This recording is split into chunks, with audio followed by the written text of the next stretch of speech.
Biscuit खाता है, जानती हो क्यों खाता है? कि कल मिलेगा तुमको। तो ये सोच के मोह से ना मिले।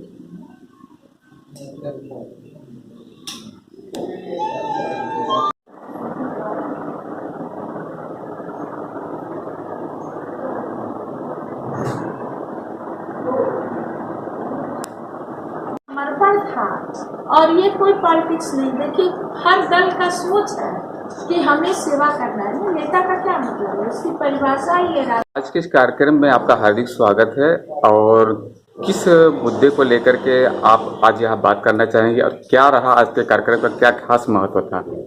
देखिए ऐसा है, सबसे पहले तो मैं आपको बताना चाहूँगी कि हमारे पार्टी के नेता, हमारे राष्ट्रीय अध्यक्ष आदरणीय अखिलेश यादव जी की दूरगामी सोच थी और उन्होंने अपने सोच के आधार पर उन्होंने जो कार्य किया है वो अपने कार्यों को लेकर हम 2022 में जनता के बीच में आएंगे।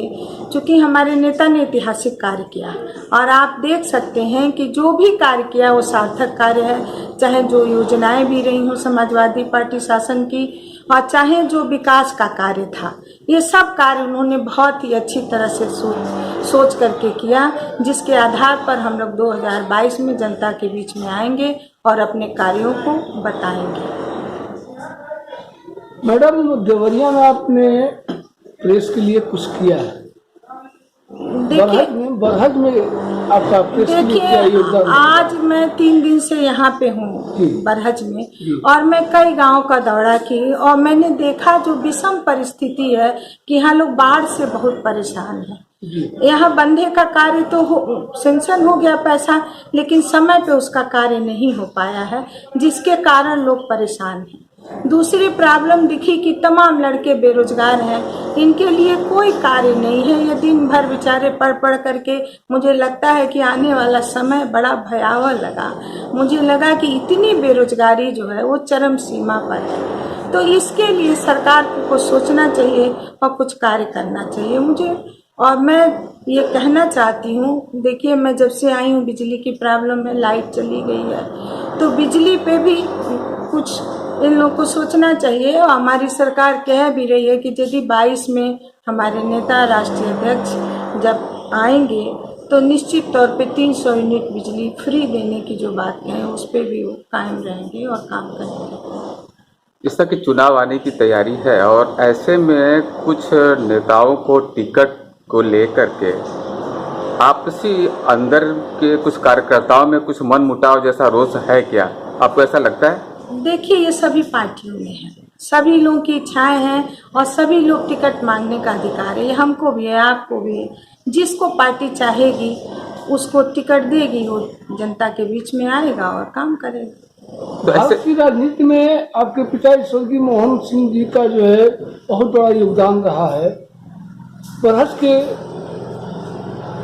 विकास के बारे में उन्होंने मतलब बहुत सारे कार्य किए, उस पर कुछ फोकस कीजिए। देखिए जब वो इस दुनिया से चले गए तो आदरणीय नेताजी, माननीय अध्यक्ष मुख्यमंत्री अखिलेश यादव जी, सब लोग यहाँ आए और उन्होंने कमिटमेंट भी किया कि ये बरहज के लिए हम एक पुल बनाएंगे। और उन्हीं की देन है, आज समाजवादी शासनकाल की देन है कि इतना बड़ा पुल बरहज में बना। लेकिन ये अभी भी अधूरा पड़ा है, 5 साल हो गया है सरकार जाने को है, लेकिन ये पूरा नहीं हो पा रहा। तो मैं मिलूंगी और मुख्यमंत्री जी से कहूंगी, कोशिश करूंगी कि भाई ये पुल को पूरा करा दीजिए ताकि यहाँ की जनता को लाभ मिले। माननीय मोहन सिंह जी के अन्य भी कोई और सपने थे जिसको आप साकार करने की कोशिश करेंगे, उसके बारे में बताएंगे क्या?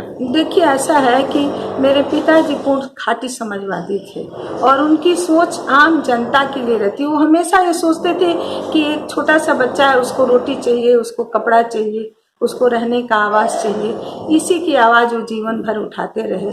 तो मैं भी ये कोशिश करूँगी, मैं भी सांसद रही हूँ और मैंने भी बहुत काम किया। मेरा ये सोच नहीं था कि मैं कहीं जाऊं और किसी से मिलूं। सब लोग कहते थे आपके पिता के साथी हैं, जाइए इनसे मिलिए। तो मेरी सोच थी कि मैं अभी इस पद पे हूं, जितना हो सके मैं इस इलाके के लिए काम करूं। तो मैंने काम किया, आपको बताएं। और मैं हमेशा काम पर विश्वास करती हूँ, आम जनता के बीच में रहूंगी और मैं काम करूंगी। अभी एक बात उभर के आ रही है, माननीय अखिलेश जी द्वारा कहा गया है, शायद ये बात आई है कि प्रत्याशियों को जो लखनऊ में जो टिकट के लिए चक्कर काट रहे हैं तो उनको ऐसा बोला गया है कि आप अपने क्षेत्र का चक्कर काटिए और यहाँ पर लखनऊ में मत आइए। ऐसा क्या है, सच है क्या? देखिए, ऐसा है ना कि जनता तो जानती है कि क्षेत्र में कौन है कौन नहीं है, और ये हमारे नेता की सही सोच है कि जमीनी कार्यकर्ता को ही टिकट दिया जाए जो जनता के बीच में हो और जनता का काम करे। मैडम, भदीला प्रथम इस बाढ़ से पूरी तरह से ग्रसित हो गया है, हो रही है, उसको ऊपर तक कैसे पहुंचाएंगे? देखिए, ऐसा है कि आज मैं अपने आवास पे बैठी थी, हमारे छोटे भाई ने हमसे बताया कि भदीला प्रथम एक ऐसा गांव है जहां पे लोगों को बाढ़ के समय में बहुत प्रॉब्लम होती है और चारों तरफ से वो पानी से घिरा हुआ है। इसके लिए आप अपनी आवाज़ उठाइए। तो मैंने इनसे वादा किया, हमने कहा मैं आप हमको सब कुछ दीजिए, मैं इनकी समस्याओं को मुख्यमंत्री तक ले जाऊंगी और इसको कराने का काम करूंगी। क्योंकि सरकार, देखिए मेरा मानना है सरकार सबका है, जनता के लिए सरकार बनती है ना। हम ये क्यों सोच लें कि भाजपा के मगर सबके लिए काम करे, जनहित में काम करे, और बहुत सी समस्याएं उनको हल करना चाहिए। आप देखिए, दवा से लोग मर गए, ऑक्सीजन के बिना मर गए, और प्रॉब्लम क्या हुई कि पार्लियामेंट में कहा गया कि ऑक्सीजन की कमी नहीं है। तो ये झूठ की बात है ना। देखिए, झूठ नहीं, जो जनता झेल चुकी है, जो जनता समस्याओं को देख रही कि महंगाई इतनी चरम सीमा पे है, बेरोजगारी चरम सीमा पे है, 1.5 साल से स्कूल नहीं चल रहे हैं, तो वो तो देख रही है ना कि क्या प्रॉब्लम है। इस बार उनको सबक सिखाएगी। 2022 में समाजवादी पार्टी पूर्ण बहुमत के साथ सरकार बनाएगी और जनता इनको सबक सिखाएगी। एक प्रश्न, जैसा कि आपने अभी थोड़ा देर पहले बात की था, चर्चा किया था कि पूरे भारत में उत्तर प्रदेश जो विकास की चरम सीमा पे पहुंचना चाहिए, सभी यहाँ सुविधाएं सेवाएं है, उसके बावजूद भी ये विकास नहीं कर पा रहा है अन्य राज्यों की अपेक्षा। तो इसके बारे में राजनीतिक कारण बताती हैं या यहाँ की अन्य जागरूकता, मतलब पब्लिक के अंदर में जागरूकता कम है, इसकी बात बताते जाए? देखिए, पब्लिक तो जागरूक है, अपनी बात समय समय पर उठाती है, लेकिन कोई न कोई कारण तो है। मैं बहुत जगह गई, मैंने देखा कि बहुत ज्यादा विकास का कार्य हुआ है, सभी राज्य विकास कर रहे हैं। उस हिसाब से उत्तर प्रदेश काफी पिछड़ा है, जबकि संसाधनों में पीछे नहीं है। संसाधन में यहाँ पर कोई कमी नहीं है उत्तर प्रदेश में।